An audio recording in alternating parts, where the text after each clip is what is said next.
جی السلام علیکم، ڈاکٹر حسن شریف فیئر۔ آج کا جو ہمارا ٹاپک ہے وہ یہ ہے کہ ڈائبٹیز کے جو پیشنٹ ہیں انہیں یعنی کہ ان کا جو بلڈ گلوکوز لیول ہے وہ ہمیشہ بڑا ہوا ہوتا ہے، ٹھیک ہے، جس کے لیے چیک کرنے کے لیے گھر میں ہمارے پاس گلوکومیٹر ہوتے ہیں، ٹھیک ہے۔ اب اس کی رینج کیا کیسے پتہ لگے کہ ہمیں آئدر کہ جو ہمارا بندہ ہے یا پیشنٹ ہے وہ ڈائبٹک ہے یا نہیں ہے، تو اس کے لیے سمپل سا یہ ہے کہ اگر آپ کے پاس گلوکومیٹر ہونا چاہیے، اور اس کے دو وے ہیں چیک کرنے کے گھر میں۔ ایک ہوتا ہے 10 سے 12 گھنٹے کی فاسٹنگ کے بعد، یعنی کہ اگر آپ نے رات کو 10 بجے کھانا کھایا اس کے بعد آپ کچھ نہیں لیں گے، صرف پانی پی سکتے ہیں، صبح اٹھ کے ویری نیکسٹ ڈے آپ نے جو ہے نا یعنی کہ پوری رات آپ نے فاسٹنگ کرنی ہے، کچھ اور نہیں کھانا کھانے کے بعد، اور اگلے دن مارننگ میں صبح 8 بجے 9 بجے آپ خالی پیٹ صرف پانی لے سکتے ہیں، اپنا گلوکومیٹر میں چیک کریں گے۔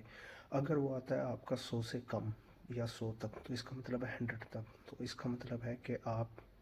نارمل ہے، کوئی آپ کو شوگر وغیرہ نہیں ہے، یہ فاسٹنگ کا بتا رہا ہوں میں، ٹھیک ہے۔ اگر اس کا آتا ہے 100 سے اوپر اور 130 سے کم، یعنی کہ 100 سے 130 کی اس کی رینج بنتی ہے، 100 سے 130 تک،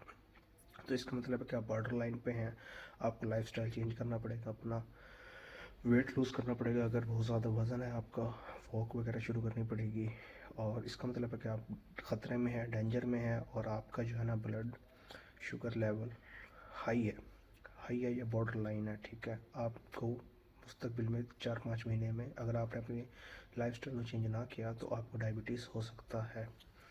اس کے بعد آتا ہے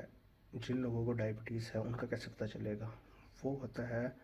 130 سے پلس، یعنی کہ 135 اگر آ رہا ہے، 140 آ رہا ہے آپ کا فاسٹنگ میں 8 سے 10 گھنٹے کھانا کھانے کے بعد، پوری رات گزارنے کے بعد آپ کا خالی پیٹ صبح کو گلوکوز 140 آ رہا ہے، 150، اس کا مطلب ہے آپ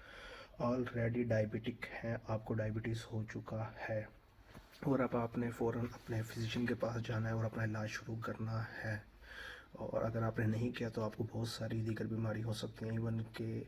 اگر یہ بڑھتا رہے گا تو آپ کے گردوں پہ افیکٹ پڑ سکتا ہے، آپ کا کڈنی فیلئر ہو سکتا ہے، اور بہت سارے اس کی پرابلمس ہیں۔ دوسرا ہے بلڈ گلوکوز رینڈم۔ اس کے اندر کیا ہوتا ہے کہ آپ نے کھانا کھانے کے بعد، جیسے فار ایگزامپل آپ نے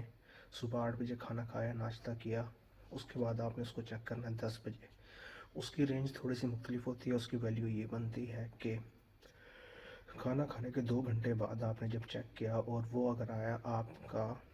140 سے کم، یعنی کہ جو آپ کا گلوکومیٹر ہے اس نے اس کو بتایا 140 سے کم، تو اس کا مطلب ہے کہ آپ کو شوگر نہیں ہے اور آپ جو ہے نا نارمل ہے بالکل۔ اگر وہ آتا ہے 140 سے لے کے 200 کے درمیان تک، تو اس کا مطلب ہے کہ آپ بارڈر لائن پہ ہیں، اور آپ نے اگر اپنا لائف سٹائل چینج نہیں کیا تو آپ کو بھی شوگر ہو سکتا ہے ان قریب ود ان فیو منتھس۔ اور اس کے علاوہ اگر آپ نے اپنا لائف سٹائل اچھا نہیں کیا، واک شروع نہیں کی، یا میٹھا کھانا کم نہیں کیا، تو آپ کو شوگر تقریباً ہو چکا ہے 80%، یہ سمجھ لیجیے۔ اس کے بعد آپ کو کیسے پتہ لگے گا خدا نخواستہ کہ آپ کو شوگر ہو گیا ہے؟ اگر کھانا کھانے کے 2 گھنٹے بعد آپ نے چیک کیا اور آپ کا شوگر آتا ہے 200 سے زیادہ، یعنی کہ 200 پلس، تو اس کا مطلب ہے کہ آپ ڈائبٹک ہیں، آپ کو فوراً اپنے فزیشین کے پاس جانا چاہیے اور اسے اپنا بتانا چاہیے، اور وہ پھر آپ کی HbA1c کروائے گا، اور جس سے آپ کا جو ہے نا شوگر چیک ہو جائے گا کہ آپ کو پچھلے 3 مہینے کیا رہا ہے، شوگر کس رینج میں رہا ہے۔ تو کائنڈلی اس کو سیریس لیں، اور بہت جلدی بڑھتی ہوئی بیماری ہے۔